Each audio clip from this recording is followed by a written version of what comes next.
Bienvenue donc dans le dojo. Aujourd'hui, nous recevons du coup Alexandre Melchion, qui est donc animateur 3D et prof. Donc, je te laisse te présenter, Alexandre. Ouais, salut à tous. Je m'appelle Alexandre Melchion. Je suis à Illum depuis novembre 2016, il me semble. Et voilà, on peut dire que je suis animateur Middle Plus là-bas. Et donc, ça fait un petit moment que j'y suis et tout se passe bien. Et franchement, les projets s'enchaînent plutôt bien et c'est plutôt cool d'y être. Ouais. Donc, qui est donc à Paris, hein. C'est la boîte. À Paris, ouais, c'est à Paris. Okay. C'est la boîte des mignons, de Tous en scène, de tout ça. Ouais. Ok, bon, écoute, on va donc faire l'interview en 3 parties. Donc, il va y avoir une partie sur en fait, comment ça s'est passé, toi, ta formation, comment tu as vécu en fait, ton expérience à l'école. Okay, ouais. Et ensuite, on va voir la partie après, donc la partie plus professionnelle. Donc, comment tu as débuté dans ta carrière d'animateur 3D, comment tu as trouvé ton premier job, comment ça s'est passé en fait dans l'entreprise, tout simplement. Ouais. Et après, on va aller vraiment sur une partie un peu plus focus en animation, sur toi, comment toi tu approches l'animation, quels ont été un peu tes défis en tant qu'animateur et on va dire tes hauts faits. Oula. Voilà. Ok, ça marche. Donc voilà. Donc du coup voilà, première question. Déjà, quelle école toi tu as fait? Comment s'est passée ta formation en animation 3D? Ok, moi j'ai fait l'ESMA à Montpellier. Alors c'est un petit moment, c'était en 2011. Okay. Ouais, 2011 à 2014. D'accord. À l'époque c'était encore en 3 ans. Ouais. Et donc en fait, pour la petite histoire, moi je viens d'un milieu un peu modeste. Et du coup c'était un peu la seule école que je pouvais faire. D'accord. Qui était, parce qu'à l'époque, elle était en dessous de 5 000 € l'année.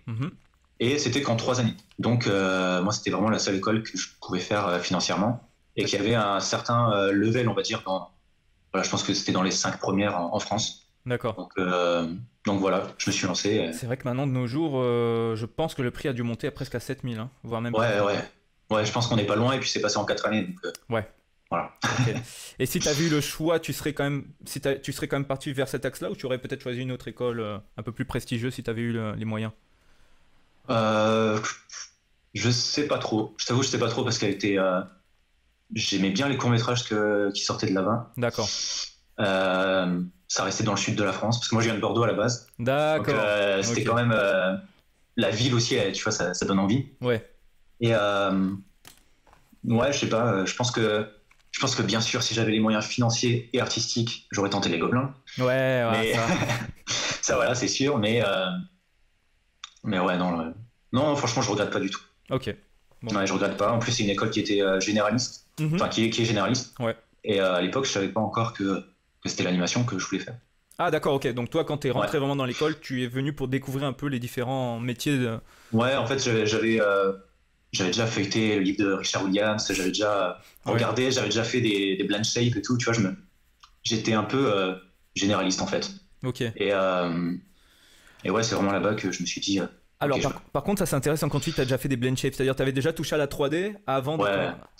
En fait, vu que artistiquement j'étais un peu moyen, on va dire comme ça, je m'étais buté au tuto Maya, au tuto un peu technique. D'accord.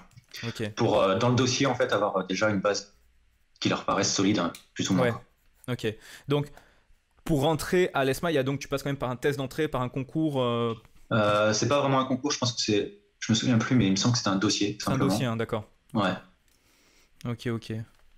C'est vrai que moi, à l'époque, c'était un peu ça aussi. Hein. On nous demandait quand même moi, c'était alors pour le coup, l'école, ça s'appelait l'IDEM. C'était au sud de la France, mais moi, c'est vraiment au sud. Vraiment les sud. Et là, pareil, c'était dessin. Et un peu de test d'anglais aussi. Ils avaient voulu voir un peu comment on se débrouille en anglais. Mais c'était pas non plus hyper dur, quoi, tu vois. Donc, ouais. Ok, je note. C'est intéressant, ça. Ok. Donc, déjà, une petite sensibilité à la 3D avant de rentrer, quand même. Ouais. Ouais, mais en fait, si tu veux, j'avais fait un IUT juste avant. D'accord. Et l'IUT, il était assez... C'était sur la communication sur Internet et tout ça. Et là-bas, j'ai rencontré un pote qui dessinait, mais de malade. Et qui voulait faire une école d'anime après. Ouais. Et au final, ma première année, je l'ai fait pour l'IUT. Et ma deuxième année, je me suis préparé à l'école d'anime. Il m'a donné envie, il m'a redonné envie, tu vois, c'était un peu un rêve de gosse impossible à faire pour moi. Okay. Et il m'a relancé un peu, tu vois, là-dessus. Et franchement, je regrette pas. Alors ça c'est important, comme quoi c'est toujours bien, ça montre vraiment l'importance d'être toujours entouré en tout cas de personnes qui sont un peu dans cette vibe là, qui vont un peu nous pousser un peu à aller plus loin et nous dire c'est possible, quoi. Ouais, carrément. Ouais, non, carrément. Ok. Non, mais ça, tu vois, je viens de réaliser ça parce que il y a des étudiants, en fait, des fois qui demandent à être dans des groupes Discord, et je pense que c'est aussi pour avoir cette dynamique, en fait, de se dire, chacun se montre ses travaux, chacun se dit, ah ouais, purée, non, mais moi aussi, je veux trop le faire, vas-y, je vais aller aussi plus ultra. Et je pense que c'est quelque chose de bien parce que, c'est prouvé scientifiquement que on est un peu la somme des 5 ou 10 personnes qui sont autour de nous. Les 5, les 5 personnes, ouais. Donc, je pense que c'est vraiment important, voilà, si on veut être épanoui et comment dire, aller dans une branche, il faut s'entourer de personnes qui ont déjà fait ça ou qui sont dans la même dynamique, en fait. Totalement. Parce que, puis même, hein, honnêtement, je pense que si tu n'as pas ça, des fois les autres vont te dire, mais t'es sûr que c'est possible ton truc là, tu vois. Ça, c'est les petits poisons, Ouais, voilà. Donc je pense que pas. Ok. Et du coup, toi, globalement, qu'est-ce que t'en as pensé de la formation? Franchement, je suis content de l'avoir fait. Ouais. Alors, bien sûr, c'est pas l'école parfaite. Bien sûr, il y a des défauts et tout ça. Pour être honnête, c'est un peu dur. Enfin, maintenant, en 4 ans, je sais pas, mais en 3 ans, c'était compliqué parce qu'en fait, c'est 3 ans, mais en réalité, c'est 2 ans, parce qu'il y a 1 an où on fait le film de fin d'année, de fin d'études. Okay. Donc, en fait, c'est 2 ans où toute la théorie et la pratique, du coup, est condensée. D'accord. Donc, et en plus, on voit tout. C'est pas seulement l'anime ou c'est pas seulement le rendu. Ouais. Donc ouais. Après, voilà, le but n'est pas vraiment de cracher sur l'école ni quoi que ce soit, mais c'est juste non. de comprendre, par exemple, si toi, tu vois maintenant avec le recul, est-ce que tu verrais des points d'amélioration possibles en fait pour ce type de formation, ou alors c'est juste que c'est toi en fait qui n'as pas pris en fait une formation qui était adéquate par rapport à ce que toi tu voulais vraiment apprendre, quoi. Non, franchement, je pense que la formation elle était parfaite pour moi. D'accord. C'était nickel. Les points qu'il faudrait reprendre, j'ai l'impression qu'ils l'ont fait, c'est une année de spécialisation. Ouais. Parce que on veut pas tous être généralistes. Et donc il faut pouvoir sortir d'une école et pouvoir rentrer au poste que l'on souhaite, tu vois. D'accord. Donc ça, je pense que c'est bien. Et après, les améliorations, ça serait peut-être au niveau de l'année du film. Ouais. Par exemple, on était 5 dans mon équipe et c'était 5 réalisateurs. Ah. Et ça voilà, forcément, ça crée des problèmes. Ouais. Donc je pense qu'il faudrait mettre une petite hiérarchie. Voilà, juste ça. D'accord. Après, je vois pas trop de problèmes. Et comment ça se passait du coup? Vous étiez vraiment en pure autonomie ou chaque jour il y avait un prof qui venait vous coacher? En fait, il y a des profs qui passent. Okay. Et on va dire qu'il y a des grandes décisions qui sont prises pour le film et elles sont prises avec les professeurs. Ok. Donc, même parfois, c'est les professeurs qui proposent des idées et qui se font réels aussi. Donc, en fait, il y a déjà 5 réalisateurs plus les professeurs. Des fois, c'est un bazar pas possible. Ouais. Donc, et comme là-dedans, généralement, il y a des étudiants qui ont voilà, pas mal d'ego ou quoi, et généralement, ça crée pas mal de tension. Ok, je comprends. Ouais, ben ça. Mais bon, ça, je pense que c'est général. Voilà, ça, c'est un peu général partout. Moi, le truc où des fois, j'ai remarqué, il peut y avoir une perte de temps, ça va être lorsqu'il va y avoir énormément d'aller-retour avec le scénario. Avant de commencer enfin la phase de ok, on y va maintenant, on attaque. C'est parce que je pensais que c'était beaucoup plus directif quand même à l'ESMA, dans le sens où quand un prof vient, il va vous dire ok, non, bon, maintenant vous devez faire ça. Il y a ça qui est affiché sur les murs là, donc là vous êtes à tel plan, vous devez faire tel plan. Ouais, non, ça c'est. D'accord. Ça, c'était plus à nous de nous organiser. C'est plus sur la partie scénario et réalisation. D'accord. Ok. Ouais. Ok, donc vous aviez pas des réunions avec un chef de projet qui était là pour vous dire. Nous, les chefs de projet. C'est vrai. Ok. Ouais. Bah après, tu sais, vu qu'en fait, on était tous dans la même salle et on voit l'avancement des uns et des autres, tu vois. Ok. Donc, on va dire qu'on se cale plutôt par rapport aux autres. D'accord. Okay, voilà, s'il y en a qui sont. Vous étiez combien de groupes là à bosser dans En fait, si tu veux, la première année de l'ESMA, on est 90 à peu près. Ouais. Deuxième année, on est 60. Ah oui. Et troisième année, on est une trentaine. D'accord, donc là, il devait y avoir donc, avec 6 groupes. Ouais, après, il y a des groupes qui étaient à 6 ou 7 personnes, donc ouais, 5-6 groupes, je pense. Ok. Mais alors, c'est intéressant parce que tu as parlé du coup de quatrième année pour se spécialiser. Une question aussi que se posent souvent les étudiants, c'est au final, généraliste ou spécialisation, quel est le mieux? Est-ce qu'il faudra attaquer le plus tôt possible une spécialisation ou il faut rester généraliste le plus longtemps possible? Ouais, ça c'est. Je pense que c'est un peu un faux débat, tu vois, parce que je pense que ça dépend la boîte que tu vises. D'accord. si tu vises Illum, tu vois, tu vas pas venir en tant que généraliste. Ouais. Parce que leur but, en fait, c'est d'avoir les meilleurs dans leur domaine. Ouais. Pour faire le meilleur film possible, tu vois. D'accord. Donc si tu prends un généraliste, généralement, il n'est pas meilleur dans tous les domaines, c'est un peu plus ou moins impossible. Oui. Ouais. Donc voilà, par contre, si tu vises des boîtes de pub, des boîtes de pub, franchement, ils ont besoin de ces gens-là. D'accord. Donc toi, par exemple, tu penses qu'il existe encore donc de la place pour des généralistes? Ouais, carrément. Bah, j'ai bossé à Londres pendant 1 an et demi. Ouais. Et j'ai bossé en pub, et là-bas, il y a des gens qui sont généralistes et qui même montent dans la boîte. Hein. D'accord. Donc, clairement. Et ils avaient débuté en tant que freelance ou ils étaient directement pris en stage Ouais, en fait, à Londres, quand t'es en pub, t'es en freelance. Ouais, t'es d'abord... Ouais, ok. Mais freelance, là-bas, c'est différent, différent qu'en France. En fait, t'es quand même dans le studio. Ok. T'as un statut de freelance, mais t'es dans le studio. Donc, en fait, tu peux gérer ta petite équipe, tu peux faire partie d'une équipe et tout, mais t'as le statut de freelance. Donc, Ok, c'est intéressant ça, parce que moi c'était une question que je me posais. Hein, après, ça dépend ce qu'on entend par généraliste, tu vois. Est-ce qu'un généraliste c'est celui qui va faire la 3D, la texture, le lighting, ou un généraliste peut comprendre aussi du coup, des fois c'est dans les annonces ils font bien large, ils vont dire infographiste 3D. Donc, ça veut tout et rien dire. Voilà, c'est ça. Donc ça peut être autant celui qui fait le rig que celui qui va faire, qui va s'occuper de l'animation, qui va s'occuper de la modé. Donc toi, dans ton cas de figure, les généralistes que tu as vus, ils avaient en général quel profil? Moi, il y avait... après, voilà, ça fait un petit moment, hein, mais... ce que j'avais en tête, c'est qu'il y a des généralistes qui s'occupent de toute la partie texture, rendu, lighting. Ok. Et il y a des généralistes qui vont s'occuper de anime, rig. Ok. Il y a souvent ce statut-là, ce anime, rig, tu vois, ça revient. D'accord. Ça revient assez souvent. Et après, la modé sculpte. Tu vois, c'est toujours... même modé sculpte, des fois, ça va dans le texture et le rendu, tu vois. Ok.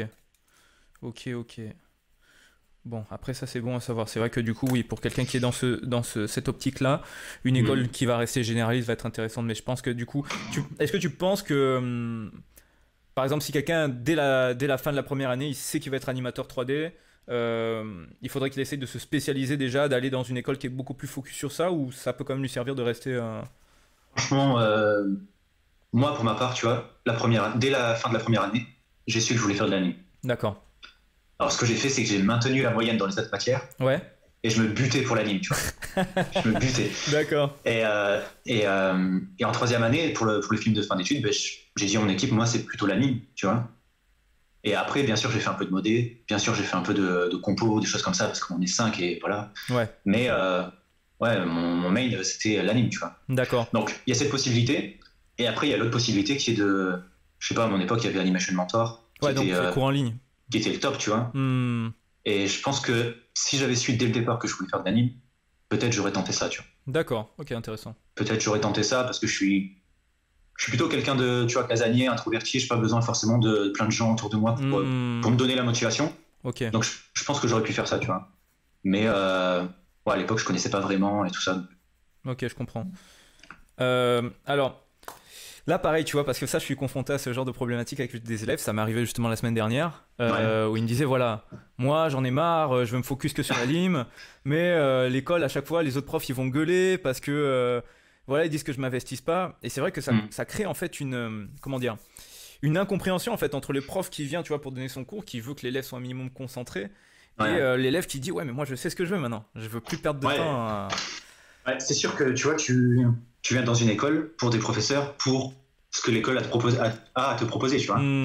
Donc évidemment, si tu es en mode je m'en fous un peu de ce que tu racontes, c'est pas très respectueux, tu vois. Voilà. Ça, après, c'est mon avis, tu vois. Et si vraiment t'en as marre et que t'en peux plus, tu vois, bah ouais, quitte l'école et va faire une école en ligne. Enfin, si t'as plus à gagner, tu vois, à partir qu'à rester, franchement. Ouais, après, je pense aussi. De toute façon, ça, c'est une question aussi de détermination à un moment. C'est qu'est-ce que tu es prêt à faire? Est-ce que tu es vraiment déterminé à obtenir ce truc-là? Parce que je sais qu'il y en a, tu vois, ils vont gueuler et ils vont se dire, bon, ça reste quand même une école qui est près d'ici. J'ai pas besoin d'aller déménager. Je vois quand même des amis, je vois des gens. Est-ce que je suis prêt à me retrouver isolé seul chez moi? Bien.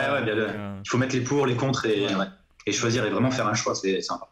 Mais tu vois, je pense quand même que toi, tu as été malin dans le sens où tu as dit quand même que tu as gardé la moyenne un peu partout. Tu vois, tu fais un minimum.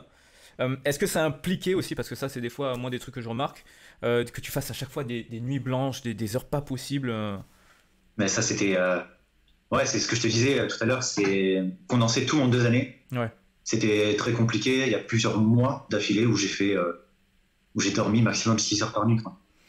Grand maximum. Ok. Ouais, il y a eu des cas, franchement, de malaise, de crise de panique aussi. Ok. Pas pour moi, mais des potes à moi, tu vois. Ok. Ouais, franchement, c'était pas forcément évident tout le temps, tu vois. Alors c'est vrai que ça, c'était une question que j'allais poser après. Ouais, c'était. En fait, voilà. Est-ce que, en tout cas, toi, tu as constaté ou toi-même tu en as vécu des moments de burn-out, de déprime en fait dans les études par rapport au stress, par rapport à la pression en fait qu'on. Ouais. Ouais, clairement. Moi, en fait, j'ai fait un prêt étudiant pour accéder à l'école. Ouais. Et du coup, j'avais cette pression déjà de l'argent. Ouais, bien sûr. Voilà. Et parce que j'ai fait un prêt pour les 3 années, tu vois. Je me suis dit, je vais passer les 3 années. Je vais tout donner pour passer. Plus pour ton matos aussi, je suppose. Ouais, plus le matos, plus le logement. Enfin, j'étais pas loin des 30 000 euros, tu vois. Ouais. Et j'ai toujours pas fini de rembourser aujourd'hui. Ah ouais. Ouais. Donc, tu vois, j'avais cette pression-là. Et après, bien sûr, la pression que l'école te donne naturellement, tu vois. Et donc, ouais, j'ai pas fait de burn-out ou de déprime, mais il y a quand même des moments où tu manges mal. Ouais. Tu bois de la Monster ou Red Bull pour, tu vois. Je pense que bientôt ça va être sponsorisé par les étudiants, ça.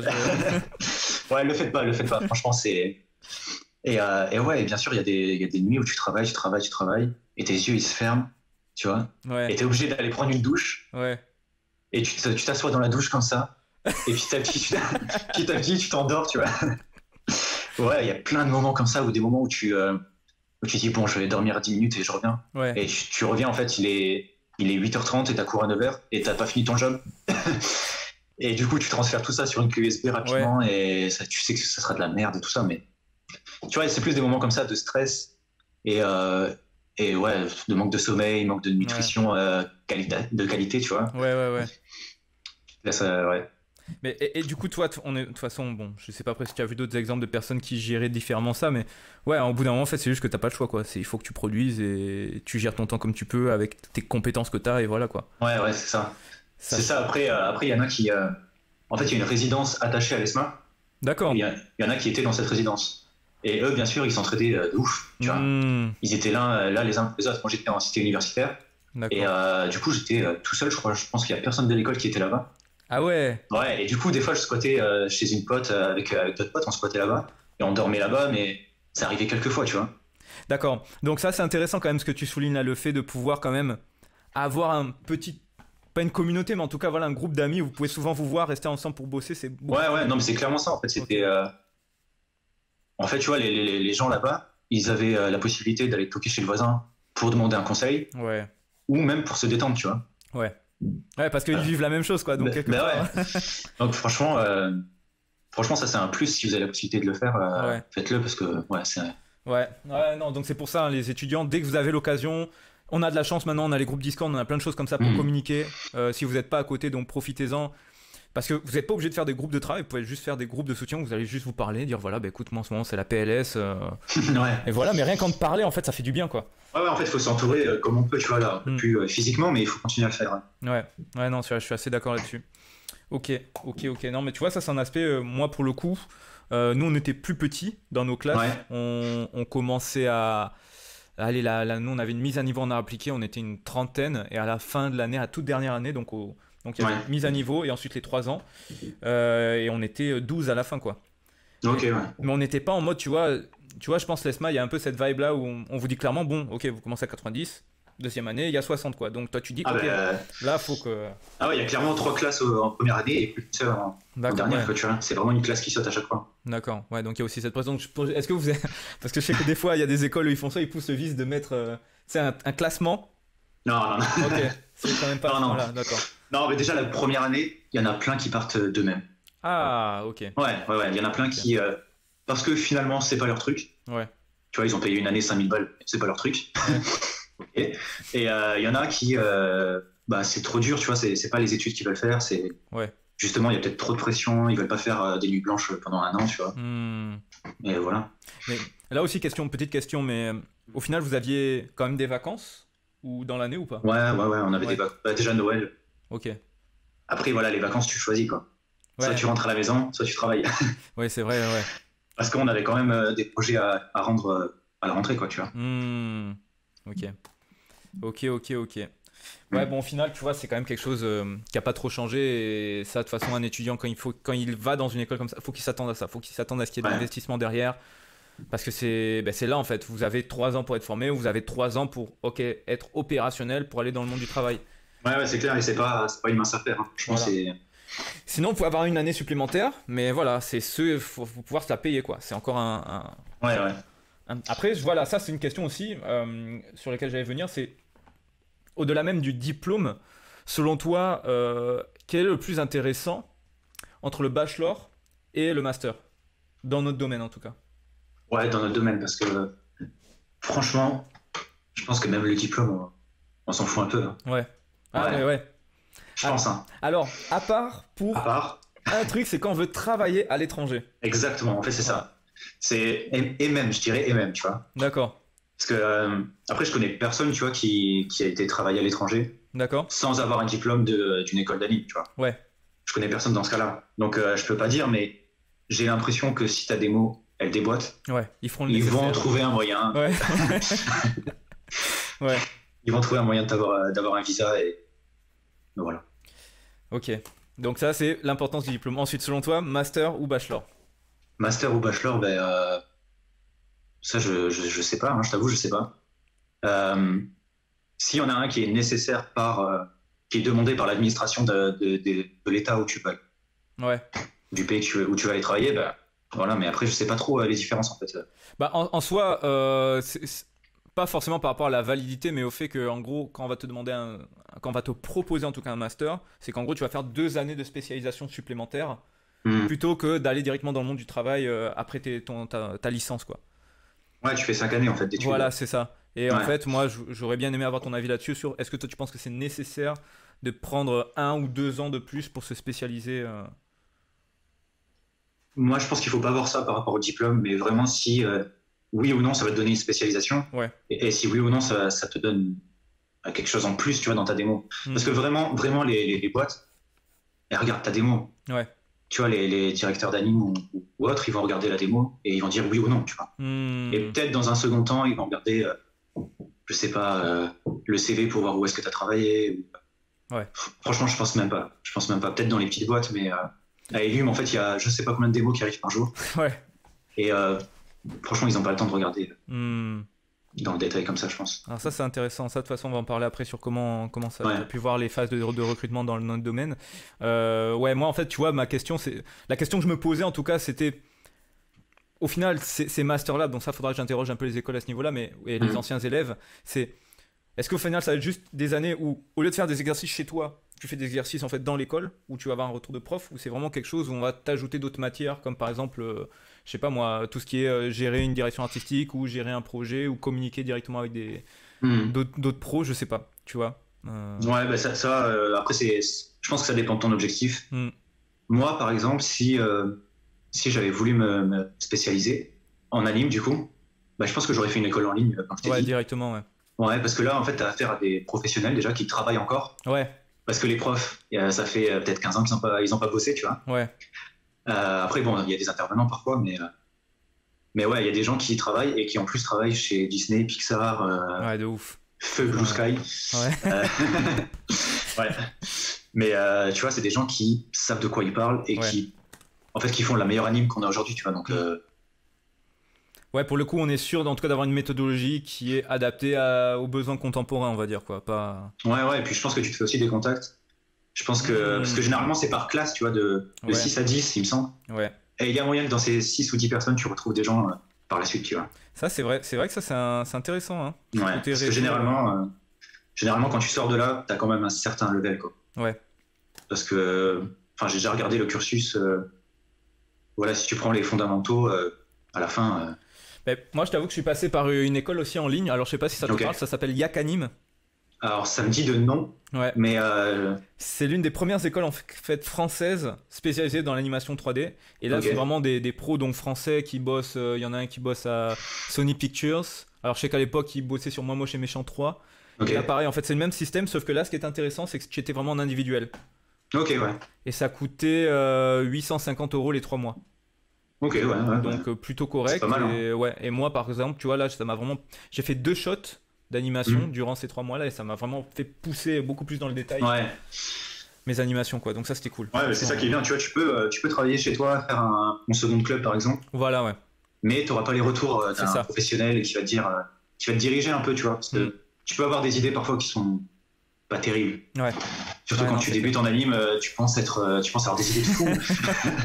Et en fait, c'est hyper basique ou trop téléphoné, tu vois. Mais il y a ça, et en fait, je trouve ce qui est intéressant avec le regard du pro, qui est déjà passé en fait par ce même chemin-là, c'est que lui il va te dire, ok, ton idée est intéressante, mais fais gaffe, c'est pas si facile que tu penses. Et là, tu vas t'embourber dans un acting très compliqué, et en fait, ton shot, tu vas pas y voir la fin, quoi. Ouais, c'est vrai que des fois, en fait, quand t'es junior ou quand tu sors de l'école, t'as la niaque, tu vois, tu peux vraiment. T'as trop faim. Et parfois t'as trop faim, c'est trop, tu vois. Et donc il faut parfois c'est canaliser ou justement le petit junior qui ose pas et qu'il faut pousser, tu vois. C'est souvent soit l'un soit l'autre, mais il est rarement au bon endroit. Non, clairement. C'est vraiment un curseur, tu vois, ajusté. Ouais, c'est clair. Ok. Eh ben, voilà, dernière question pour la partie école. Toi, du coup. Si là maintenant tu pouvais revoir ton ancien toi là, ton ancien Alexandre, tu lui dirais qu'est-ce que tu pourrais lui donner comme conseil si de nouveau il commençait ses études en animation 3D? Franchement, je lui dirais de se mettre moins la pression. D'accord. Ouais, moins la pression parce que ouais, en fait souvent tu fais de la merde quand tu te mets trop la pression. Tu vois, et pareil comme tu disais là, peut-être en faire moins, mais le faire bien, tu vois. Ouais. Parce que c'est vrai qu'il y a ce truc aussi en école où il y a des gens qui sont super doués. Ouais.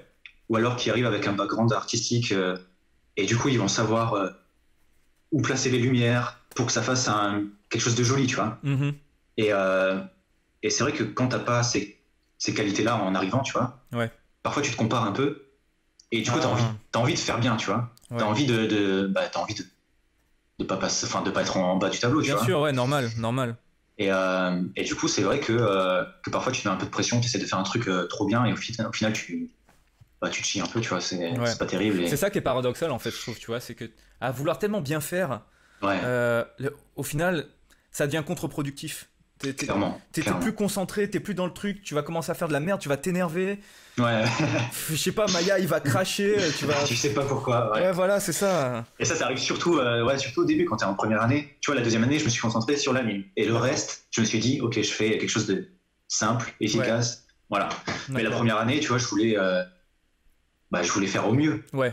Mais au final, comme tu dis, t'as des bugs, tu sais pas d'où ça vient, tu te casses la tête. Et à 3h du mat, il y a encore et tu vois plus rien, mais tu continues. Ouais. Donc voilà, les élèves, c'est bien de vouloir bosser tard, mais à un moment, relâcher un peu la pression. Vaut mieux revenir avec le cerveau un peu reposé. Carrément. En surchauffe, quoi. Carrément. Et si je peux donner un conseil, c'est de faire des pauses régulières. En fait. Ouais. Pas bosser 3-4 heures et après tu vas faire une pause de 10 minutes et tu repars pour 3-4 heures. Faites, je sais pas, 5 minutes de pause toutes les heures. Tu vas regarder le ciel, même s'il est pas beau, s'il pleut, tu t'en fous. Tu vas prendre la pluie et tu reviens. Et ouais, en fait, c'est pas du tout de la procrastination, c'est vraiment pour reposer un peu et repartir sur le même flow, c'est important, je pense. Et puis même, tu vois, pour compléter ce que tu dis, ce qui est intéressant des fois, c'est qu'il faut avoir un œil frais quand tu vas revoir ton animation. C'est bête, mais il y a des choses en fait où tu dis, putain, c'est trop bien. Et tu pars, tu reviens, je sais pas moi, le lendemain, revoir le truc et tu vois toutes les choses que tu n'avais pas vues avant, quoi. Ouais, ça c'est... Il y a des fois, ce qui est bien aussi, c'est qu'on peut partager son plan à d'autres personnes. Ouais. Pour avoir un œil extérieur. Ouais. Il y a le truc aussi de switcher l'écran. Ah, ça, j'y pense pas, c'est vrai. Tu l'inverses en fait et tu vas avoir plein de petits détails. Par exemple, que tes yeux louchent. Tu vois, des fois, tu te dis, il y a un truc qui est bizarre dans le facial, mais je sais pas trop quoi. Ouais. Franchement, tu t'inverses l'écran et ça va te sauter aux yeux. Alors, question bête, mais ça, tu vas le faire de toute façon sur ton lecteur vidéo. Il n'y a pas une commande sur Maya qui permet de. Nous, en fait, il y a des développeurs à EU et du coup, ils ont développé un petit outil pour faire ça. Ok. Bon, je pense après les étudiants, ils peuvent. Tu vas sur VLC ou alors, je pense, tu connais Keyframe MP, ça te parle? Ouais. Voilà, sur Keyframe MP, tu peux facilement aussi inverser. Ouais, je pense qu'il y a moyen de le faire dans Maya. Ah ouais, à investiguer, je regarderai s'il y a moyen. Ouais, dans les attributs de la caméra, je pense qu'il y a peut-être. quelque chose à toucher. Mais c'est vrai que c'est intéressant. Autant, tu vois, ça, je le connaissais pour l'illustration. En illustration, on le fait souvent. Ouais, bah, c'est le même principe, tu vois. C'est le même principe, ouais. C'est vrai. Ok, on verra ça. C'est noté. Cool. Bon, ben voilà pour la partie école. Ouais. Donc là, je pense déjà, on a des conseils qui sont intéressants. Bah, j'espère en tout cas. Ouais. Non, de toute façon, c'est pas le nombre qui importe. Hein. C'est vraiment, voilà, le peu de conseils qu'on vous donne déjà, essayez de les appliquer. Ouais. Ça sert à rien de vous dire, on va vous balancer 100 conseils pour mieux améliorer votre vie d'animateur. Non. Et sans un conseil. Voilà, franchement, ouais, non, ça sert à rien. Ça, c'est si vous voulez des PDF gratuits et qu'on ait votre mail, si vous voulez, à l'arrivée. Mais bref. Ouais, après, voilà, mon expérience, elle date un peu, hein, donc. Bien sûr. Voilà, c'est pas forcément vrai aujourd'hui.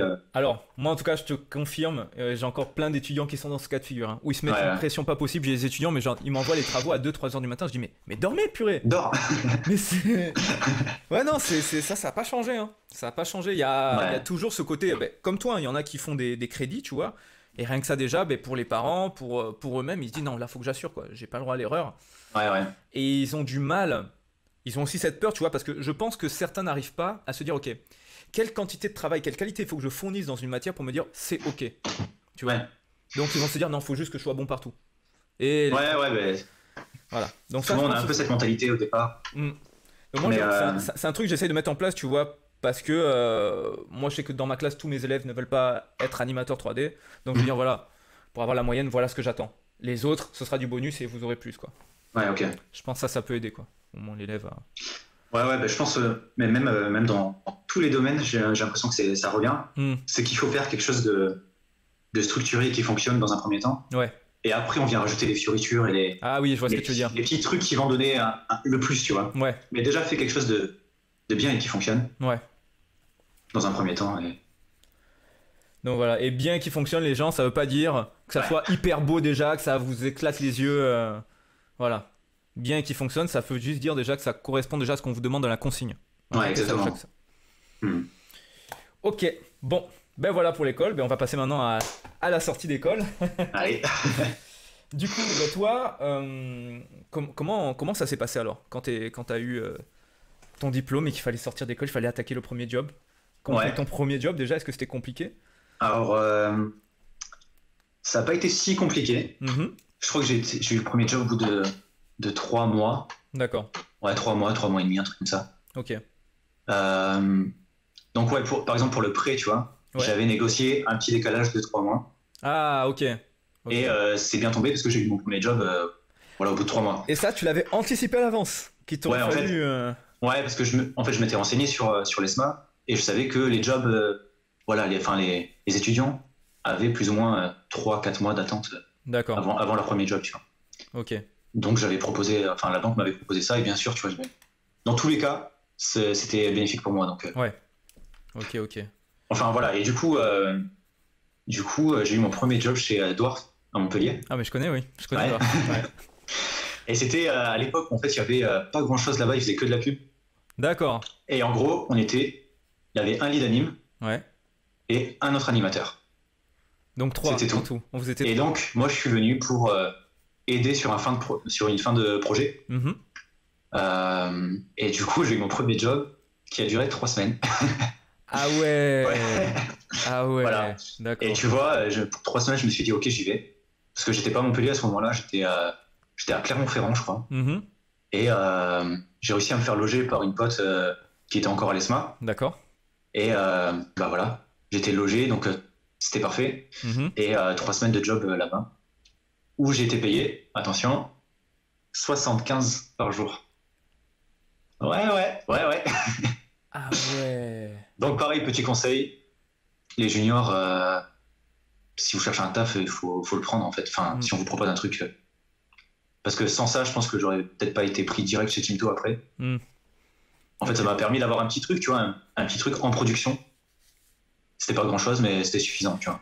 Dans tous les cas, je pense qu'au début, pour les premières expériences, cherchez pas l'argent en fait. Cherchez juste en fait à avoir, en fait, voyez ça comme une opportunité. Vous allez avoir des contacts, vous allez vous faire une première expérience sur le terrain, une vraie expérience. Vraiment, en général, c'est ce qu'on cherche dans les deux offres d'emploi, quoi. C'est d'avoir de l'expérience. Ouais, clairement. Et en plus, tu vois, Dwarf, après, ça c'est un peu grossi d'un coup. Et ils avaient un projet de long métrage. Et en fait, quand j'y étais, ils venaient de le gagner, le projet. D'accord. Et du coup, c'était la fête et tout ça. Et en fait, ils m'ont recontacté pour ce long métrage quelques années après. Tu vois. Voilà. Alors bien sûr, je crois que j'étais à Londres, donc c'était pas possible. Bien sûr. Mais ils ont pensé à moi. Ouais, tu vois. Alors que je veux dire, ça faisait combien de temps hein, après ta mission de 3 semaines là? Je pense que ça faisait 1 an et demi. Voilà. Ouais, 1 an et demi. Le réseau. Ouais. Très important le réseau. Et j'ai fait que 3 semaines là-bas, tu vois, donc c'est pas comme si j'avais montré que j'étais un très bon animateur et qu'ils s'étaient souvenus de moi et tout ça. Ouais. C'est juste voilà, des contacts, ils avaient gardé mon adresse mail. Et du coup, comment ça s'est passé? T'étais en freelance, t'étais en contrat quand t'as bossé avec eux? J'ai eu un CDD de 3 semaines. Un CDD de 3 semaines, hein. D'accord. Ouais, il me semble. Ouais, il me semble que c'est ça. Et comment ça s'est passé? Comment t'as décroché le job? T'es passé par quelle plateforme? Franchement, quand je suis sorti de l'école, j'ai envoyé 1000 milliards de mails à tout le monde. J'ai inondé. Ok. J'ai inondé et franchement, j'ai dû avoir 60% de non-réponse et, D'accord. et 40% de réponse. La même, hein. Franchement. Ouais, je pense que c'est pour tout le monde. Sachant que dans les 40% dont tu parles, c'est pas forcément des réponses positives. Non. Voilà, on s'entend là-dessus, quoi. Ouais, clairement. Clairement, du coup, je sais pas, ils m'ont contacté, j'ai envoyé ma démo et ça l'a fait comme ça, je pense. Ok, cool. Et là, pareil, est-ce que là, c'était donc de la pure candidature spontanée que t'as fait? Ouais. T'es pas en mode en train de fouiller toutes les offres d'emploi, donc t'as dit moi je vais repérer les mails, les contacts des entreprises et je balance quoi. Ouais, en fait il y avait je sais pas si elle existe encore, mais il y avait une map des studios dans le monde. Je sais pas si ça dit quelque chose. Alors à l'époque oui, on m'en avait parlé, je l'avais vu. Maintenant est-ce que ça existe encore? Je sais pas du tout. Ouais, je sais pas, il faudrait rechercher. Ça peut être intéressant, je sais pas, CG Studio Map, je pense qu'on peut trouver. Ouais. Et en fait là-bas, sur le site il y avait plein de contacts et voilà, en fait, j'ai juste enregistré les mails et j'ai envoyé. Ok, intéressant. Et donc, là, maintenant, voilà, tu as fait ton job, 3 semaines. Tu te retrouves de nouveau sur l'offre de l'emploi.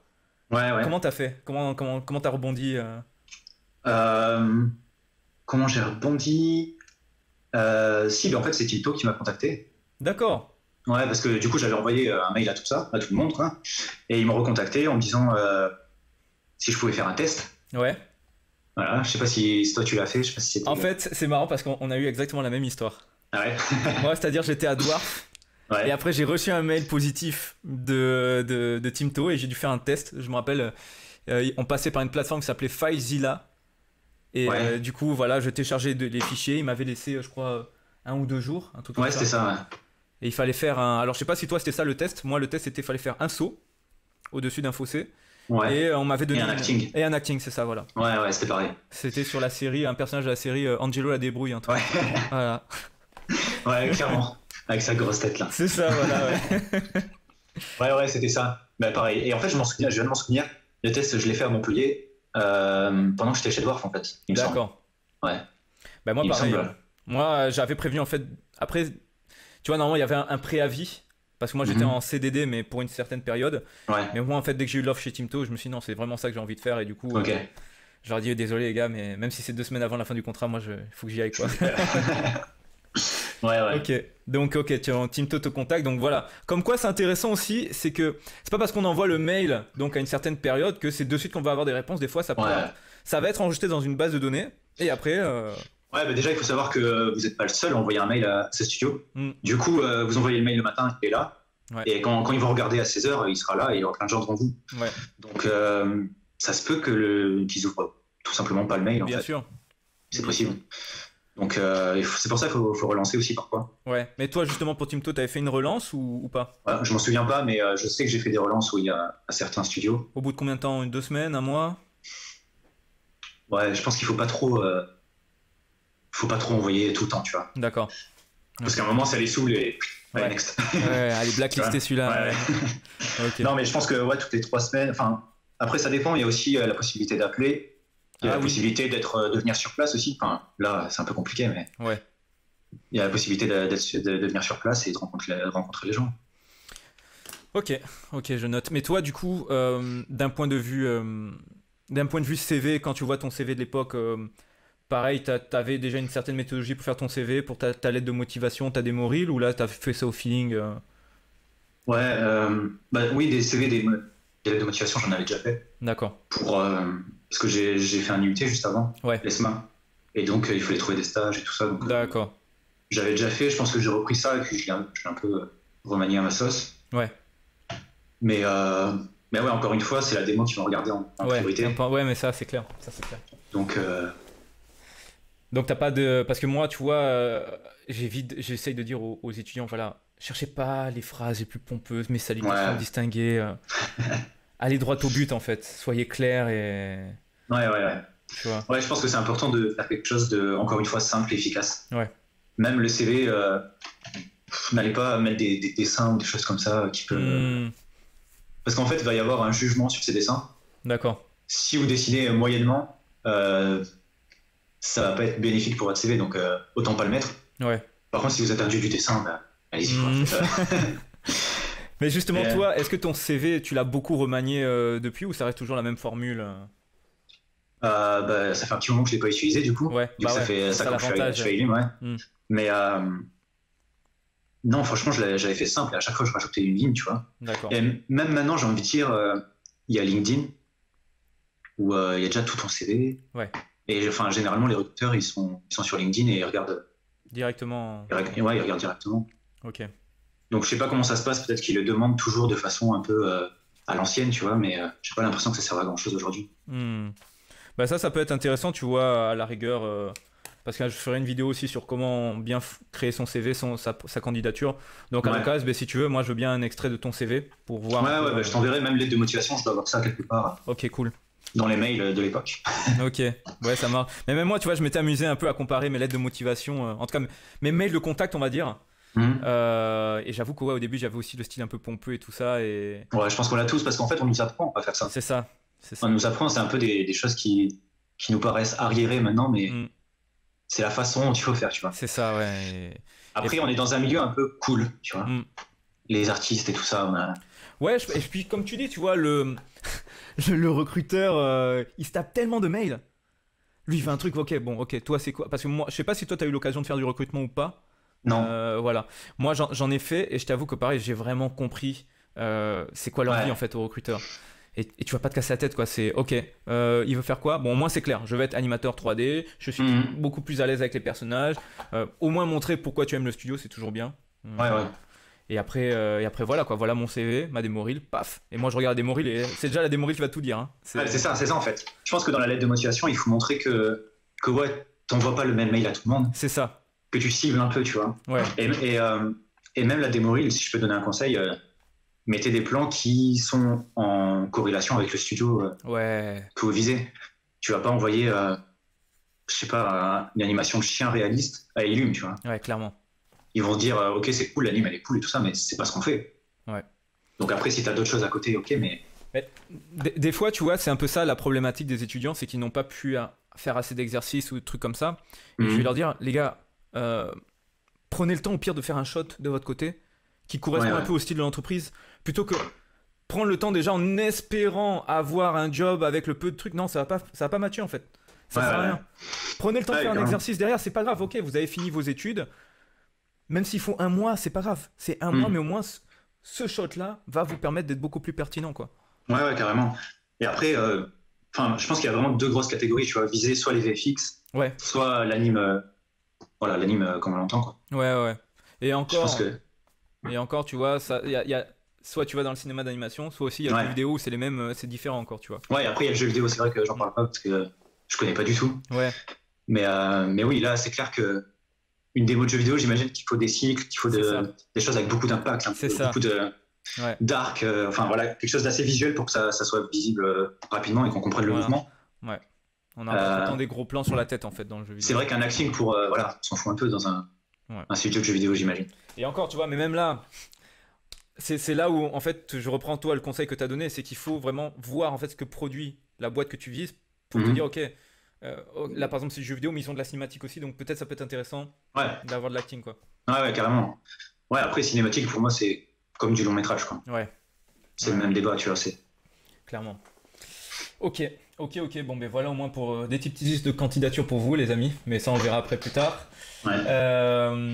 Ensuite, là, à l'heure actuelle, avec les connaissances que tu as par rapport à ton expérience, est-ce que tu t'y prendrais différemment maintenant pour chercher un taf? Ou tu ferais la même méthode que tu as fait avant de balancer plein de mails Je pense que j'enverrai moins de mails. Ouais. Ouais, franchement, avec mon expérience actuelle, je pense que je viserai toutes les boîtes qui font de la série, en fait. D'accord. Parce que je trouve que la série, c'est super formateur. Ouais. Il faut pas y rester 1000 ans parce qu'à bout d'un moment, tu progresses plus trop. Mm-hmm. Mais je trouve que c'est hyper formateur. Ouais. Du coup, peut-être que je viserai un peu moins les grosses boîtes, les gros studios. Je sais qu'à mon époque, je sais pas si c'est le cas aujourd'hui, mais à Londres, ça recrutait mais en masse. Oui. En masse. Ouais. Et du coup, forcément, c'était le rêve. C'était le rêve. Et donc, tu postules, mais enfin, tu sais que t'as pas C'était clairement l'Eldorado. Hein. Tu sais que t'as pas les capacités, mais tu tentes quand même, tu vois. Ouais, mais Pardon, vas-y. Non, et au final, c'est un peu de l'énergie gâchée, tu vois ce que je veux dire. C'est ce que je voulais dire, ouais. C'est qu'au final, même si tu crois pas tôt, t'as quand même une attente. T'as une attente, t'as quand même passé du temps à chercher le contact, t'as quand même rédigé ta lettre et tout. Donc, je suis d'accord avec toi, à un moment, il faut quand même être réaliste et se concentrer sur la série télé. Moi, je te rejoins totalement là-dessus. Et c'est même un parcours que je vois souvent, hein, c'est qu'en tout cas, les Français passent d'abord par de la série télé. Mine de rien, ça a le mérite, mais ça aussi, on va en parler un peu plus tard sur les méthodes. Mais ça a le mérite d'aller vraiment à l'essentiel quand tu animes. Et après, maintenant, au fur et à mesure, tu prends du niveau et tu développes en fait tes skills pour aller vers du long métrage, quoi. Ouais, carrément. Après, ça veut pas dire qu'il faut pas tenter la série à Londres, hein, par exemple. Mm-hmm. Je veux pas dire qu'il faut rester en France. Mais ouais, je pense que la série, c'est un bon départ. Ouais, clairement. Et ouais. Après, voilà, c'est vrai que c'est pas tout noir ou tout blanc. C'est clair. Moi, j'ai des collègues qui ont pu faire du long métrage, mais par contre, ce n'était pas un long métrage hyper reconnu. Ça aussi, c'est intéressant. Moi, tu vois, je l'ai découvert au fur et à mesure. C'est qu'en fait, il y a des longs métrages qui n'apparaissent pas à tous les spectateurs, en fait, qui vont rester dans leur pays parce que c'est des petites productions. Et je sais qu'il y avait Zelt Productions en Belgique. Et j'avais une collègue du coup qui avait fait un stage là-bas, quoi. C'était un long métrage, mais c'était pas non plus du Disney. Mais ça restait formateur, quoi. Ouais, bah après, franchement, au début, c'est toujours formateur. Voilà. quelle que soit l'expérience, c'est toujours formateur. Après, c'est vrai que j'ai des potes maintenant là qui ont commencé direct à Elume en sortant d'école. D'accord. Et franchement, j'avoue que aujourd'hui, ils ont un œil que j'avais pas moi en sortant de Tinto, par exemple. D'accord. Tu vois, si on compare au bout de 6 mois, forcément, leur spacing, leur timing, ils sont plus calés que moi à l'époque en sortant de Tinto. Parce qu'il y a quand même... il y a quand même ce souci du détail, il y a quand même c'est quand même du long métrage qui va passer au cinéma, enfin c'est quand même exigeant. Non, je suis d'accord. Moi, je t'avoue que j'ai eu la chance de pouvoir commencer directement sur une série qui s'appelait Les Nains d'Avalor à Tinto. Et c'était une série où on faisait du 3 secondes d'animation par jour. Ouais. Donc, mais t'étais quand à Tinto? Moi, j'étais en 2000, je crois 15 ou 16, un truc comme ça. Bah comme moi en fait. Mais c'est marrant, ouais, on sait pas. On s'est croisés. Ouais. À l'heure actuelle, toi, quelles sont les plateformes que tu connais pour pouvoir postuler? Est-ce que tu pourrais recommander les plateformes aux étudiants? Ouais, déjà il y a LinkedIn, c'est l'incontournable, je pense. Ouais. Il y a surtout les recruteurs qui postent des jobs là-dessus, donc. Alors ça, c'est une bonne question déjà qui me vient, c'est comment on trouve les recruteurs? Si c'est les recruteurs qu'il faut viser alors. Ouais, sur LinkedIn, en fait, il y a moyen de chercher les gens. D'accord. Et il suffit que tu tapes recruteur Illumination et je pense que tu vas trouver des gens. Après, franchement, moi, je sais qu'à l'époque, j'y allais au culot. Ouais. Je l'ai rajouté avec un petit message. Tu te présentes rapidement, tu vois, parce que je crois que tu as 100 caractères. C'est ça, ouais. Faut être concis. Tu peux pas écrire un roman, tu vois. Ouais. Et, mais après, il faut se dire que c'est donnant-donnant, tu vois. Les recruteurs, ils cherchent aussi des juniors, ils cherchent des personnes. Donc, si tu peux faciliter, ouais. Ouais, si tu les rajoutes, ils vont pas te refuser, tu vois, je pense. Mais par contre, voilà, ça aussi c'est important, les étudiants, vous voyez, il a bien précisé, lui il a mis un petit message d'accompagnement. Il a pas juste mis se connecter en fait. Ça c'est très important. Personnalisez vos demandes. Ouais, il faut personnaliser et toujours, c'est important aussi, paraître sympathique. Ouais. C'est vrai que le premier avis qu'on se fait de quelqu'un, il faut que ça soit de la sympathie, tu vois, normal. Pour lier le contact et voilà. Ouais, non, je suis tout à fait d'accord. Donc LinkedIn, c'est vrai que moi je suis jamais trop passé par LinkedIn au niveau des offres d'emploi parce que je sais que tu peux aller aussi, il y a cette possibilité. Ça, c'est des élèves qui m'ont dit ça, qu'ils vont se créer des alertes en fait, en disant voilà, s'il y a une offre d'emploi par rapport avec le hashtag animation 3D, il va directement notifier. Et d'accord, et c'est sur quelle plateforme? Sur LinkedIn aussi. Ah ouais, c'est sur LinkedIn. Et tu peux aussi suivre en fait la boîte qui t'intéresse et là, tu seras notifié de leurs offres d'emploi, de leurs annonces et tout. Ouais, c'est vrai qu'il y a ça, ouais. Ok. Voilà, et après, tout simplement, les sites internet des boîtes. Ah, tu penses qu'elle diffuse directement? Ah ouais, enfin, à Illume, en tout cas, oui. D'accord. Okay. Après, par exemple, pour l'animation, je pense que le job, il est 24 heures sur 24, 7 jours sur 7, tu vois. D'accord. Il est tout le temps là, et ça veut pas forcément dire qu'ils recrutent. Ouais. Mais parce qu'ils vont garder aussi les dossiers pour quand ils auront besoin pour la prochaine prod, tu vois. Ouais. Et donc, voilà, comme tu disais tout à l'heure, tout ça rentre dans une base de données, et quand ils ont besoin, ils ressortent. Ouais. Donc il n'y a pas besoin d'aller chercher, parce que moi je sais qu'à l'époque ce que je faisais c'est que je cherchais à me connecter avec les leads directement pour après leur demander, mais bon à chaque fois ils me renvoyaient à soit contacter la RH ou passer par le site, c'est fait pour ça. Ouais. Si, ce que j'avais fait, j'ai une petite anecdote qui est pas mal, c'est que je m'étais connecté avec des animateurs d'Illume. Ouais. Et dont un qui s'appelle Moïse, hein, si tu vois la vidéo. En fait, je pensais que c'était un Américain et je lui avais envoyé tout ça en anglais et tout ça. Ouais. Et j'avais discuté avec lui en anglais. C'est un mec super sympa. Ouais. Et il m'avait donné quelques conseils, tout ça. Et sur le Grinch, je me suis retrouvé dans son équipe. Et j'avais oublié, tu vois, ce détail. Et du coup, on déconne et tout. Et il me dit, tu sais que tu m'avais envoyé un mail et tout à l'époque. Tout en anglais et tout. Et il s'est foutu de ma gueule. Alors, mais tu vois. Ouais, pardon, vas-y. Non, mais voilà, comme quoi, tu vois, il faut tenter, il faut y aller au culot. Et même si quelques années, ça peut être un peu honteux, on va dire, peu importe, tu vois. Tu te crées des contacts, mais c'est comme ça que ça marche aussi. Il y a quand même quelque chose d'important là, c'est que le gars, déjà, il t'a répondu. Ouais. Tu vois. Et moi, j'ai souvent des étudiants qui m'envoient des messages sur LinkedIn. Et pareil, je leur réponds et je leur propose même de m'envoyer leur démo et j'envoie un bref retour, tu vois, sur la démo. Ouais. Parce que n'hésitez pas, hein. Ça se fait, mais voilà, ne vous connectez pas uniquement. Envoyez un petit message à côté, on peut vous répondre quoi. On reste des humains, on est passé par les mêmes problématiques que vous en fait, donc on comprend un peu votre détresse, surtout là avec le Covid, les gens peuvent avoir un peu peur, tu vois, du marché de l'emploi en disant est-ce qu'il y a encore des recrutements, mais ouais. Ouais, et puis et même d'autant plus avec le Covid. Ouais. D'autant plus, les gens seront d'autant plus gentils et d'autant plus auront envie, tu vois, de communiquer.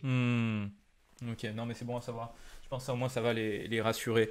Et du coup, après cette phase justement où tu vas contacter les boîtes, à part donc ce qu'on a vu avec Timto au niveau du test d'entrée, est-ce que tu as été confronté à d'autres types de tests pour être animateur 3D? Pas vraiment un test, enfin en tout cas pas un test d'anime. D'accord. Mais en fait, après Timto, j'ai été à Londres. Ouais. Et j'ai bossé sur les livres de la jungle. Je suis arrivé sur la fin du projet. Ils avaient besoin d'animateurs. Et moi, je faisais que postuler là-bas. Ça faisait quelques mois qu'on se renvoyait des mails et tout ça. Et il y a eu un test, quand même, c'est de passer l'entretien au téléphone en anglais. Ah ouais. Ça, c'est un sacré test parce que moi, en anglais, j'étais pas très bon. D'accord. Et au final, ça a duré 45 minutes, je pense. Donc, parce que t'étais lent, c'est ça? Non, même pas. Franchement, j'avais tout préparé. J'avais limite écrit ce que je devais écrire, ce que je devais dire, tu vois.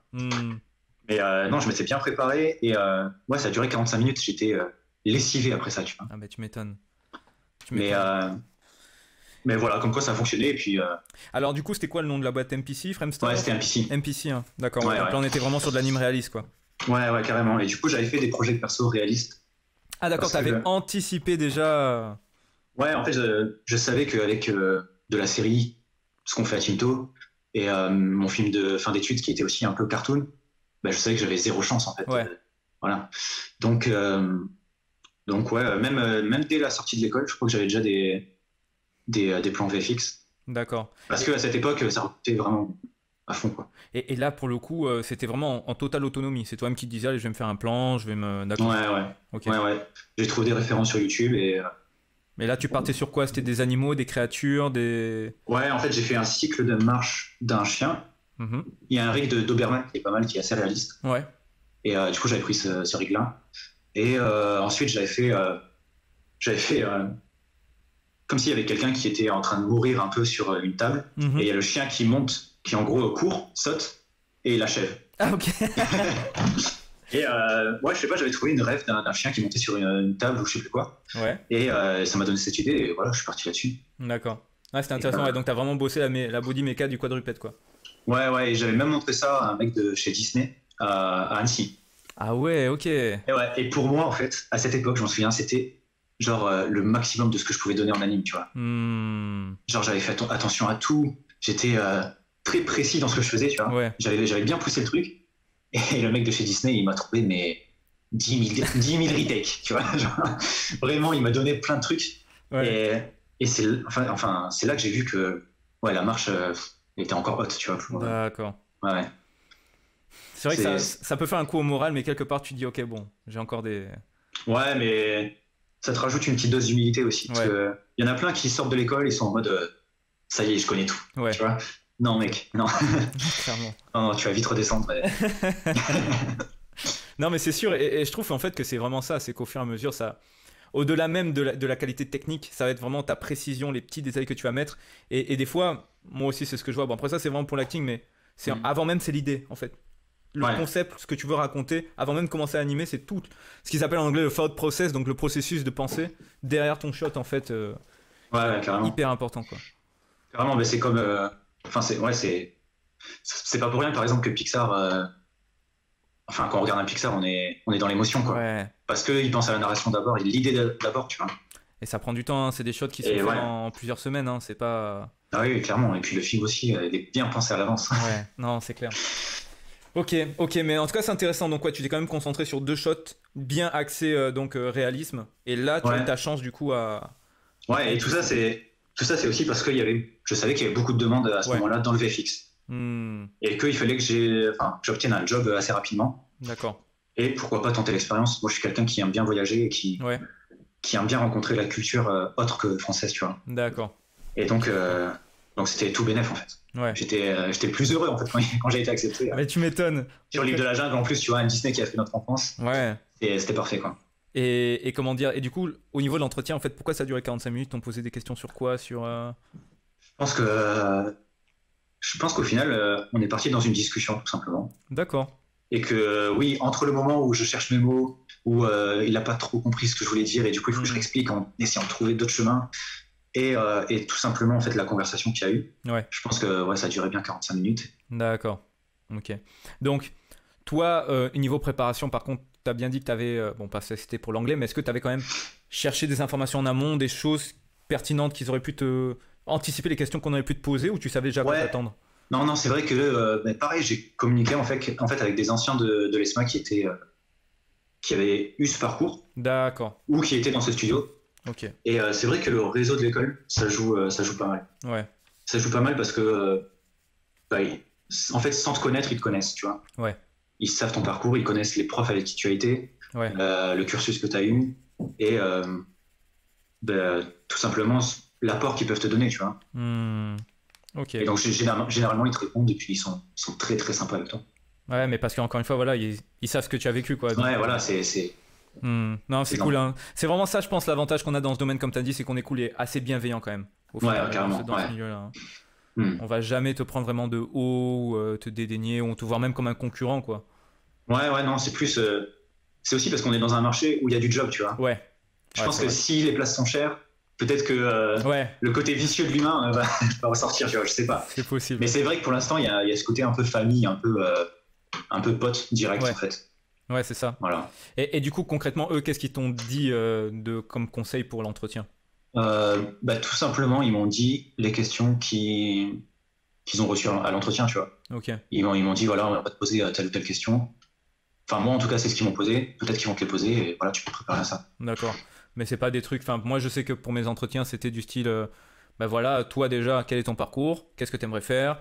On parle de Londres. Est-ce que, voilà, tu connais un peu la ville? Moi, c'était plus ça. Et après, c'était... on me posait des questions par rapport à... Pour essayer d'anticiper, moi, ma manière d'être, en fait, dans une équipe. Ouais, non, si, je me souviens exactement. Effectivement, il pose des questions sur ton cursus, en fait, sur là où tu en es, les jobs que tu as eu, tout ça, basique. Tes qualités, tes défauts, la question qui revient tout le temps. D'accord, ouais. Mais aussi sur ta méthode de travail. Ah, ok. Ah, ça peut être aussi pointu, d'accord. Ouais, moi, je me souviens qu'ils m'ont posé cette question, comment tu travailles? En gros, ton workflow, quoi. Ouais. Alors, c'est vrai qu'au début, on est un peu... on sait pas trop notre workflow, ce que c'est. Bah ouais, on découvre. Ouais, on découvre. Et tu vois, c'est là où c'est bien d'avoir des vidéos quand tu fais. Parce que, en fait, tu décris un workflow simple, mais fonctionnel, tu vois. Et généralement, c'est ce qu'ils vont chercher. Ok. Donc voilà, avec des petits pauses et les anticipations, les toi, tu as expliqué tout ça à l'oral. Ouais, voilà, c'est pour ça que ça a duré longtemps.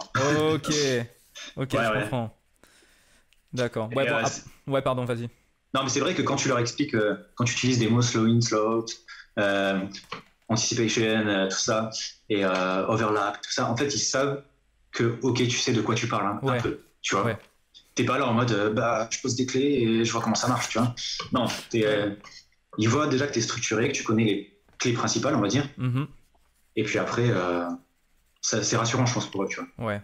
Alors, après, moi, ma question, parce que ça m'était déjà arrivé pour un studio de jeux vidéo, c'est que tu passais par plusieurs phases. C'est que tu avais la RH, d'abord, et ensuite, tu avais un lead technique qui venait après, justement, te poser des questions comme le workflow et ce genre de choses. Ouais, mais c'est souvent ça, en fait. En gros, tu discutes avec la RH par mail, généralement. D'accord. Tu peux l'avoir au téléphone aussi, mais enfin, voilà. Ouais. Mais c'est surtout pour convenir d'un rendez-vous avec un lead ou le DRNIM.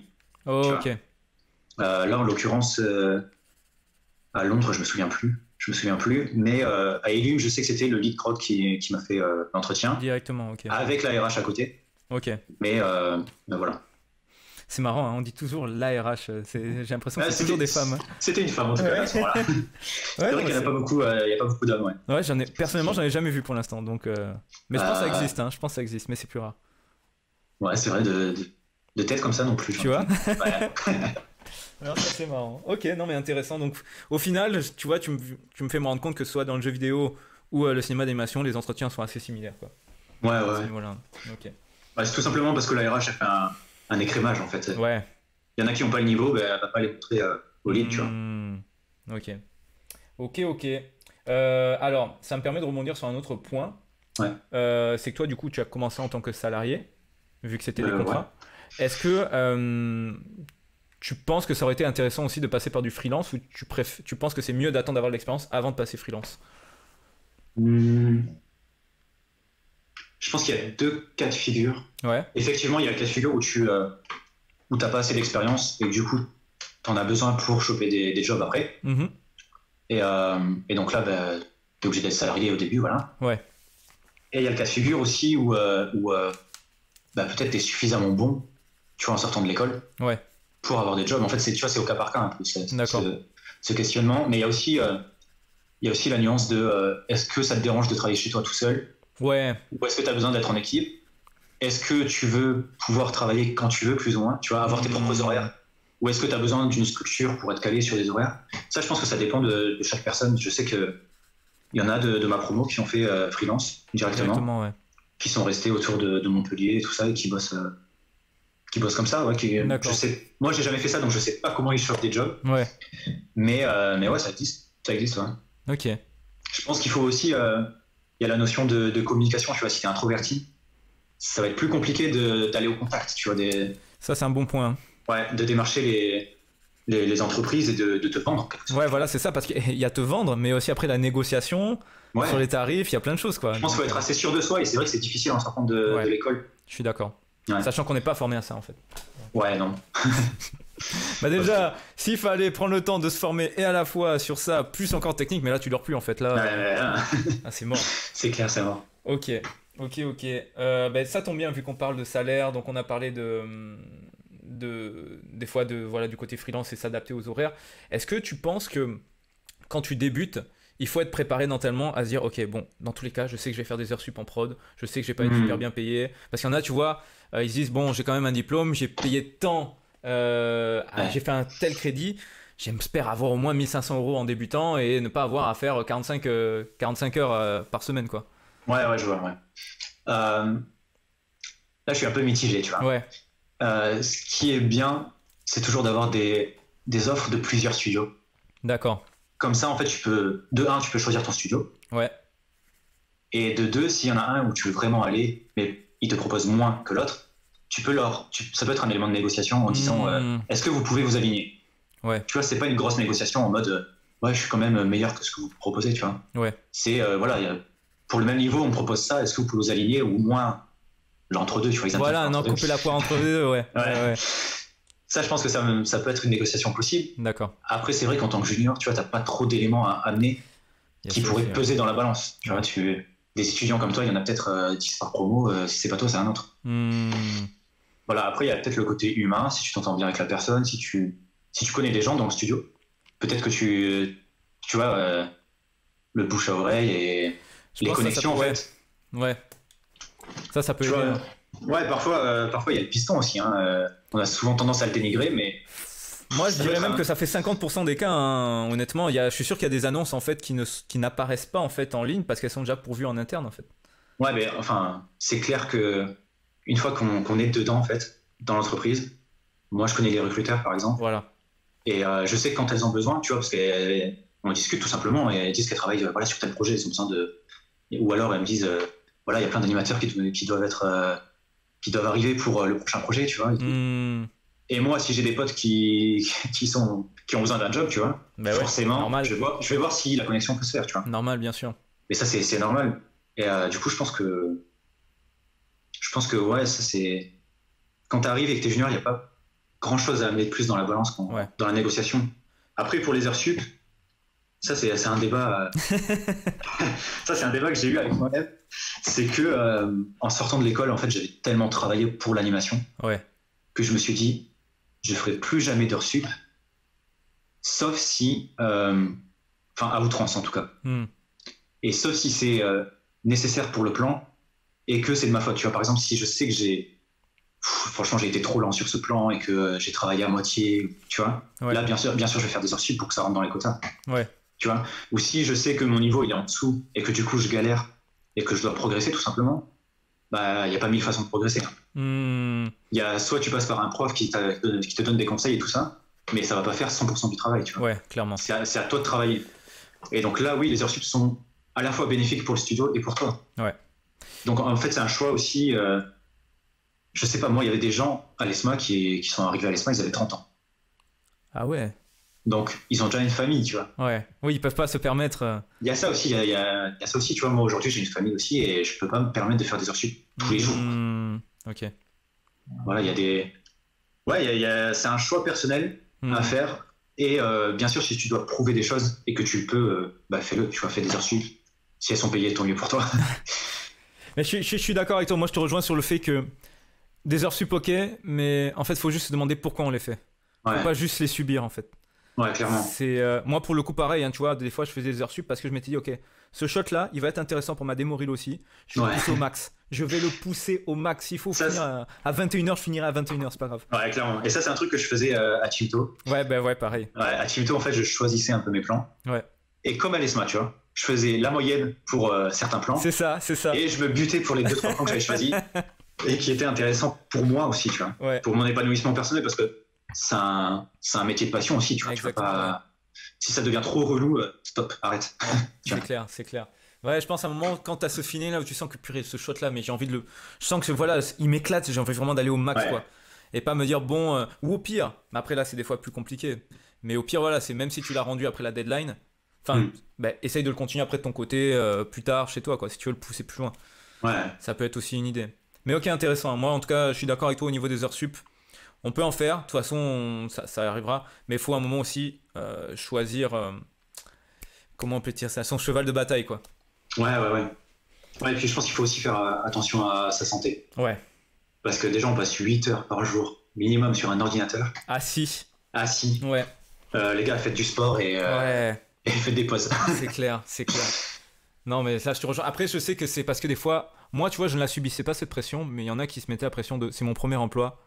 J'ai peur en fait. J'ai peur de si je n'accepte pas ce qu'on me demande de passer à la trappe, quoi. Ouais. Mais encore, on est dans un marché où il y a du job. Et je pense que même si tu te fais plus ou moins virer, je pense qu'on se fait jamais virer. Non. Plus on nous reconduit pas. Tu vois. Je pense avec c'est plus ça. On va pas te garder sur la prochaine prod, mais tu vas pas être blacklisté. On va pas dire à moins vraiment que tu fasses rien du tout, quoi. Ouais, que tu sois insolent ou irrespectueux. Mais à part ça, franchement. Je pense qu'il y a moyen de retrouver un job dans les 3 mois, tu vois, maximum, assez facilement, si tu en as déjà trouvé un. Ouais. Moi, je pense, c'est ça, en général, c'est vraiment c'est marrant, mais il y a vraiment cette phrase qui dit, voilà, une fois que tu as mis le pied dans l'industrie, ça y est, quoi. Ouais. T'es sur le tremplin, là, c'est bon. Ouais, c'est sûr. Donc c'est sûr, il faut négliger aucun job, mais il faut pas se tuer à la tâche non plus. Ouais, voilà. Ouais. Bah, de toute façon, ça va faire sinon comme à l'ESMA, hein. Tu vas être contre-productif, tu vas faire n'importe quoi et au final, ça te retombera dessus, quoi. Ouais, clairement. Ok. Eh ben, justement, en parlant de taf quotidien, toi, comment ça se passe actuellement une journée de travail quotidienne?